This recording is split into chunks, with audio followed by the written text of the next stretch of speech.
After we announced my pregnancy, my Estelle plan to humiliate me and my husband's party backfired, landing her in jail and a divorce. Before we begin the story, take a moment to support us by liking, sharing, and subscribing. Your support means the world to our channel and helps us spread more shocking true stories to light. Now let's get started. For the past 7 years, I've been married to the love of my life, Ethan. Our relationship has been nothing short of amazing, filled with laughter, unwavering support, and a deep bond that only grows stronger with time. But if there's one shadow that has loomed over our happiness, it's his sister, Vanessa. Vanessa has always been a source of negativity in our lives. Believe me, I tried to stay on her good side. But no matter how much effort I put in, she always found a way to belittle me, manipulate situations, and remind me that she would rather see Ethan with anyone but me. At first, when I met Vanessa, I genuinely liked her. She seemed fun, outgoing, and close to her brother. But as time went on, the illusion shattered. She was toxic, controlling, and obsessed with the idea that she had the right to dictate Ethan's love life. To give you an idea of how deep this issue runs, when Ethan was just 17, Vanessa practically forced him into dating her best friend. He went along with it for a while, feeling pressured by his sister's insistence. But eventually, he realized he wasn't happy and broke things off. You'd think that would be the end of it, right? Wrong. At 23, when he was single again, Vanessa once again tried setting him up with another friend of hers. This time, Ethan put his foot down and said no. And you know what she did? She ran crying to their parents, whining about how she felt uncomfortable with him dating someone she didn't approve of. Fortunately, their parents didn't entertain her nonsense. It was during this time that I met Ethan. We fell in love, deeply, effortlessly. His parents were nothing but supportive, welcoming me with open arms. But Vanessa? From the moment she realized I was here to stay, she made it her mission to make my life miserable. She would bring up Ethan's exes constantly in front of me, as if trying to remind him of what he was missing. She'd talk about how successful they were, how he should catch up with them, how they were doing so well in life. It was awkward, unnecessary, and downright disrespectful. Even Ethan found it strange and told her to stop. But every time he confronted her, she'd turn the tables, mocking me, calling me insecure, and claiming Ethan deserved someone better. She even went as far as inviting his exes to family dinners without telling us. Every single time.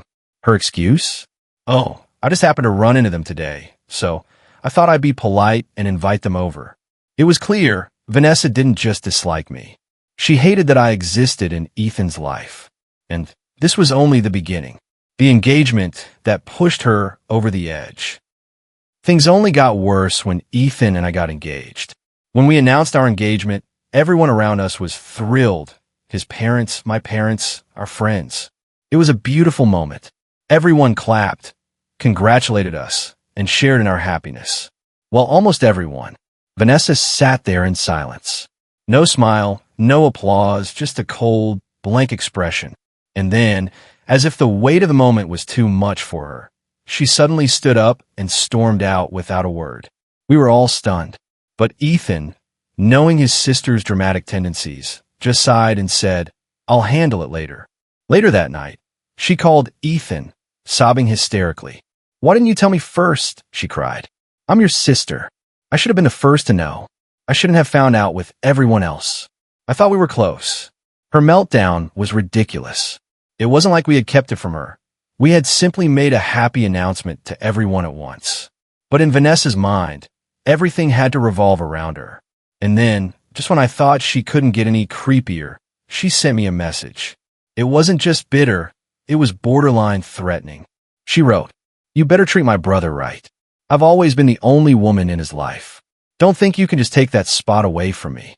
I remember staring at my phone, feeling an eerie chill creep up my spine. The possessiveness in her words was unsettling. It was as if she saw herself as the most important woman in Ethan's life, like a twisted version of a jealous ex-girlfriend. I didn't respond.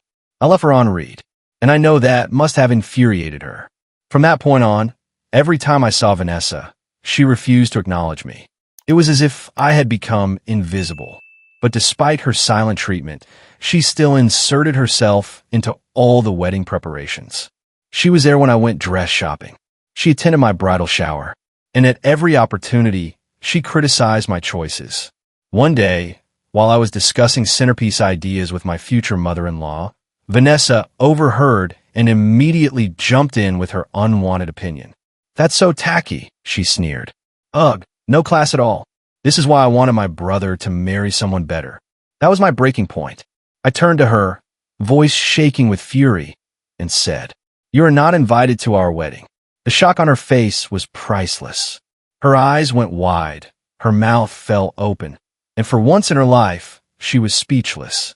Even Ethan's mother, who had been patient with Vanessa for years, sided with me. Vanessa, of course, ran straight to Ethan, crying about how I had humiliated her. She demanded that he control me. But Ethan? He told her, in no uncertain terms, that he fully supported my decision. "If you can't be respectful, you won't be at our wedding," he told her firmly. Left with no choice, Vanessa begrudgingly texted me an apology. But by then, I was exhausted. I had a wedding to plan. I had no energy for her games. So I left her on read again. She did end up coming to the wedding in the end. But of course, she had to make a scene. The wedding spectacle, Vanessa's theatrics, takes center stage. I should have known Vanessa wouldn't just attend the wedding like a normal person. No, she had to turn it into a performance. Everyone else followed the wedding theme perfectly. Soft pinks, pastels, elegant attire. But Vanessa? She walked in dressed for a funeral. A floor-length black gown with a matching veil. The moment she arrived, a heavy silence fell over the room. People exchanged awkward glances, whispering amongst themselves. And then, as if her outfit wasn't dramatic enough, she made her rounds, mourning Ethan as if he had died. She sighed heavily, placing a hand over her heart. "I just can't believe I'm losing my brother today." Losing him? To who? Me? His wife? It was beyond creepy. At the reception, Ethan finally had enough. He pulled Vanessa aside and asked, "What the hell is wrong with you?" Her response? "I have the right to wear whatever I want," she snapped. And honestly, she is way too controlling. She tried to play the victim, pretending I was some evil force ripping Ethan away from his family. But by then, nobody was buying her act. Ethan's parents, her own mother and father, had had enough. "Vanessa, leave," his father ordered. "Now!" She stared at them, completely stunned. "You're really kicking me out of my own brother's wedding?" she hissed. "Yes," his mother said firmly. "And you should be ashamed of yourself." For once, Vanessa had no comeback. No dramatic speech. No fake tears. She was utterly humiliated as she turned on her heel and stormed out. That was the last time I willingly interacted with her. After everything she had done, I told Ethan that our future children would never be around her. And when I gave birth to our son, Liam, 2 years later, I made that promise a reality. Vanessa was not allowed near my child. And oh, she hated that. A fragile truce. Before the storm, when our son Liam was born, Vanessa lost her mind over the fact that I refused to let her near him. She fought it, whined, played the victim, even tried to guilt-trip Ethan. But for once, his parents were on our side. They knew exactly why I wanted her to stay away. Then, 2 years later, Vanessa went through something devastating. She had a miscarriage. Despite everything she had done to me, Ethan and I felt for her. We wouldn't wish that pain on anyone. It was a dark time for her, and out of sympathy, we let our guard down just a little. We allowed her to be around Liam. To our surprise, she was actually nice to him. She played with him, brought him gifts, and for a while it seemed like maybe, just maybe, she had changed. I wanted to believe it. But deep down I knew better. The signs were there. The same negativity, the same toxic mindset, just buried under a thin layer of politeness. She constantly complained about her life, blaming her ex-friends, her bosses, anyone but herself for her problems. And then, Vanessa got married. To Jamie. She invited everyone, except for Ethan and me. When Ethan asked why, she gave the most insane answer. "I don't want her at my wedding," she snapped, referring to me. She might do what I did at her wedding and ruin everything. I was floored. She admitted it. She knew what she did at our wedding was wrong. And now, she was projecting that same behavior onto me. That was the moment Ethan was done. He called his parents and said, "If she won't invite my wife, then we're not coming." But he didn't stop there. Vanessa had been expecting her parents to pay for the wedding. Ethan told them, if she wants to act like this, then she can pay for it herself. And just like that, the financial support was gone. Vanessa freaked out. She called Ethan's parents sobbing, saying I had turned them against her. But her husband, Jamie, wasn't blind to her behavior. Even he told her, "You can't blame her for this. You did this to yourself." Eventually, she caved. She apologized to me, begged for forgiveness, and promised she wanted to make things right. Against my better judgment, I let it go. Her wedding to Jamie went on. We attended. We laughed. We celebrated. And for a brief moment, I thought maybe things would be okay now. I was wrong. Not even 6 months later, Vanessa showed up at our doorstep. Her marriage was already falling apart. Vanessa's marriage starts to crumble. Barely 6 months after her wedding, Vanessa showed up at our doorstep, bags in hand, her eyes red from crying. "It's over," she sobbed. Ethan and I exchanged glances. We had seen this coming. She had always been the kind of person who blamed everyone but herself, and now, her husband Jamie was her latest scapegoat. We let her stay with us for a few days, hoping she would calm down and figure things out. But instead of focusing on her own marriage, she became obsessed with mine. It started with little things. Every morning, before heading to work, I'd go to the gym. If I was running late, I'd grab my work clothes, shower there, and head straight to the office. Vanessa started noticing. "Why do you always take a change of clothes?" she asked one morning, watching me too closely. I didn't think much of it. "I don't like being sweaty at work," I answered casually. She just nodded and licked her lips like she was filing that information away. Then, one afternoon at lunch, my mother-in-law brought up a completely unrelated topic. A friend of hers was divorcing her husband after discovering he had been cheating. Right in the middle of the conversation, Vanessa suddenly turned to Ethan. "Wait, did you and Emma sign a prenup?" she asked. The table went silent. Ethan blinked, caught off guard. "No," he said simply. "We both make good money, so we didn't see the need." Vanessa snorted. "You should have. You never know when someone might blindside you." Her words stung. I stared at her, feeling a slow burn of anger. "What exactly are you trying to say?" I asked, my voice dangerously calm. And that's when she dropped the bombshell. She looked me straight in the eye and said, "I think you're cheating on my brother." My entire body went cold. "What?" Ethan snapped. Vanessa crossed her arms. "I've seen the signs. Emma always takes a change of clothes. She showers somewhere else before going to work. It's obvious.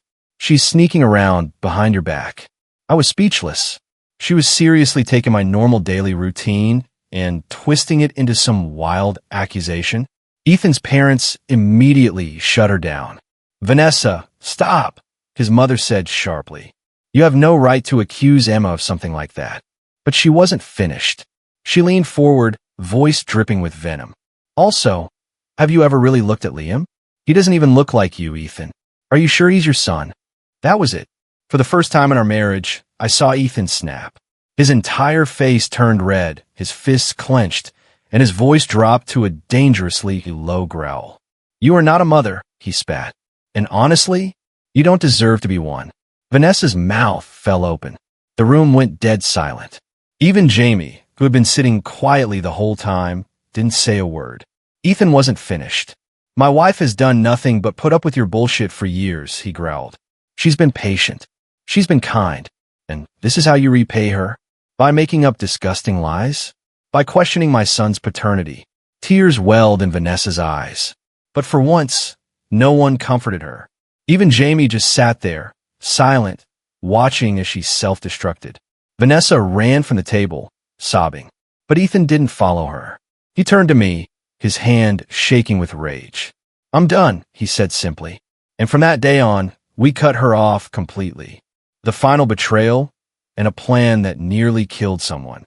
After that dinner, Vanessa was dead to us. Ethan and I blocked her, stopped responding to her calls, and refused to let her anywhere near our son. His parents, who had spent years enabling her behavior, finally saw her for who she really was. Even Jamie, her own husband, was pulling away from her. For an entire year, we had peace. And then, 2 months ago, I found I was pregnant again. It was unexpected, but wonderful. Ethan and I were over the moon, and we decided to share the news at his upcoming birthday party. His parents planned a big celebration in their backyard, inviting only close family and friends. Everything was perfect until she showed up. Vanessa, who hadn't spoken to us in over a year, somehow found out about the party and invited herself. The moment Ethan and I saw her, we both froze. What the hell was she doing here? She rushed over, throwing her arms around Ethan, acting like nothing had happened. "I've missed you so much," she gushed, her voice sickly sweet. Ethan stiffened under her touch and immediately pulled away. "If you're going to apologize," he said coldly, "then you need to say it to Emma."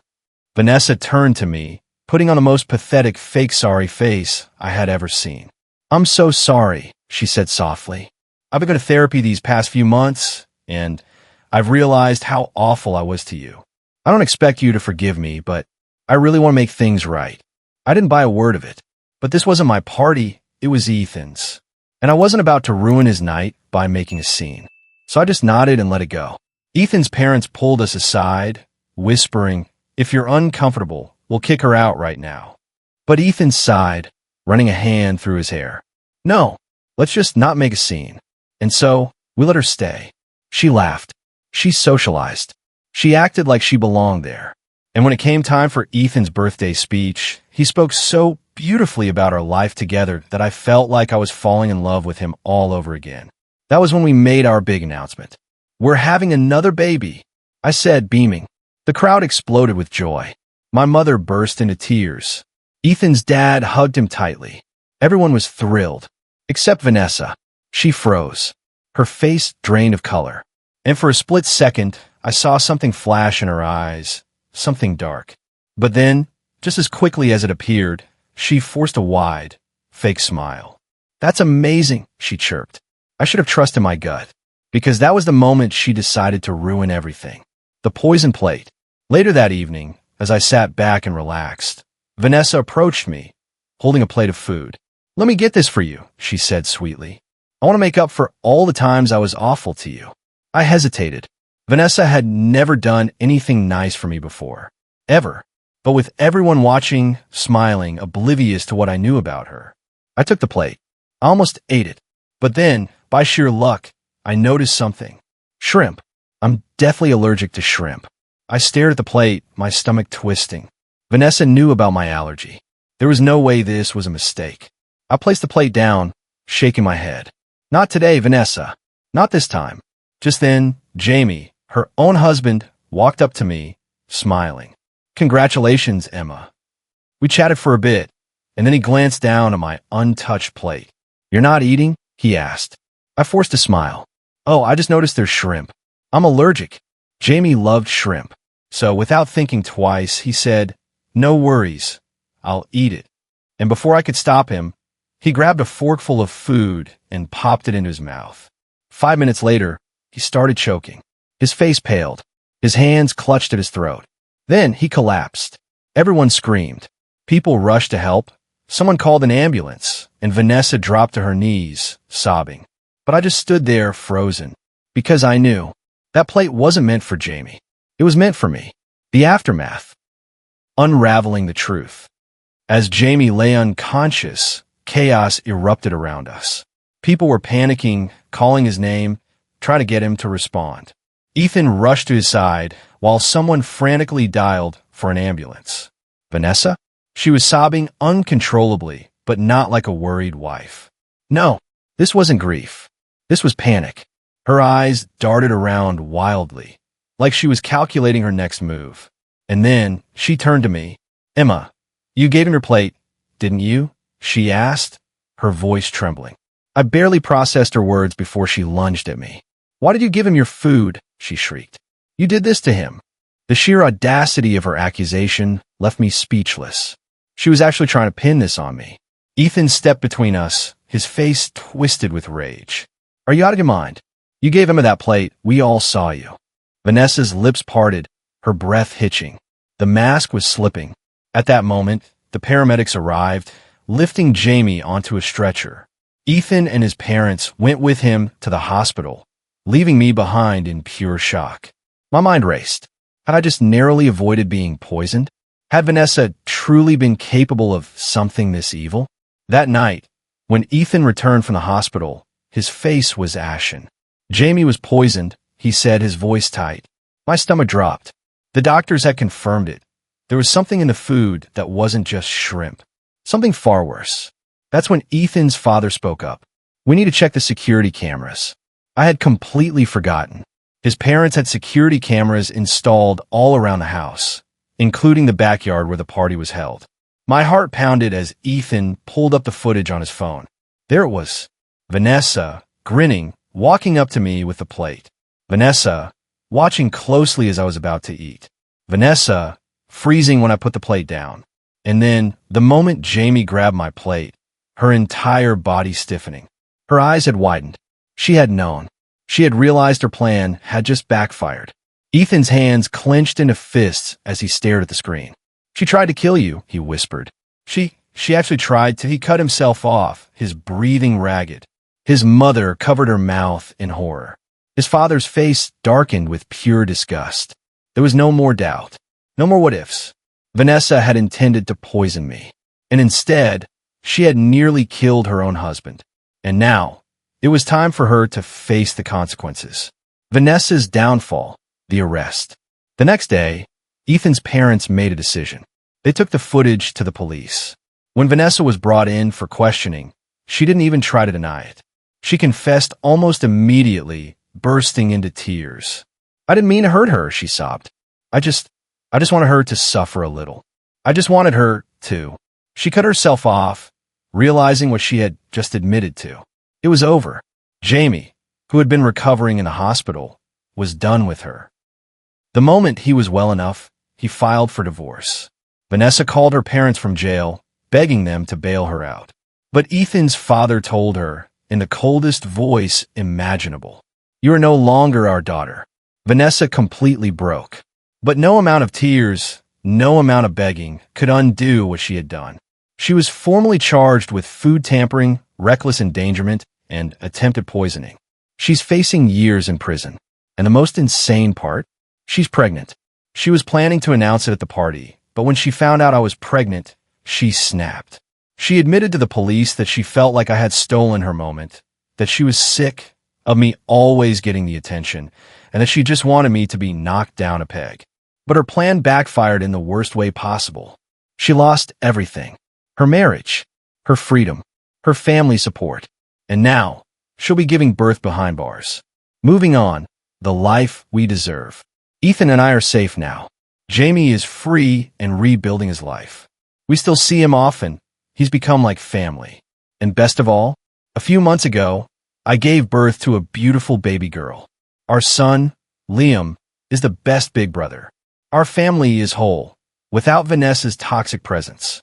It took years of pain, manipulation, and near tragedy. But in the end, we won. Vanessa can no longer hurt us, and we are finally at peace. If you enjoyed this story, don't forget to hit that like button, share this video with your friends, and subscribe for more real-life family dramas.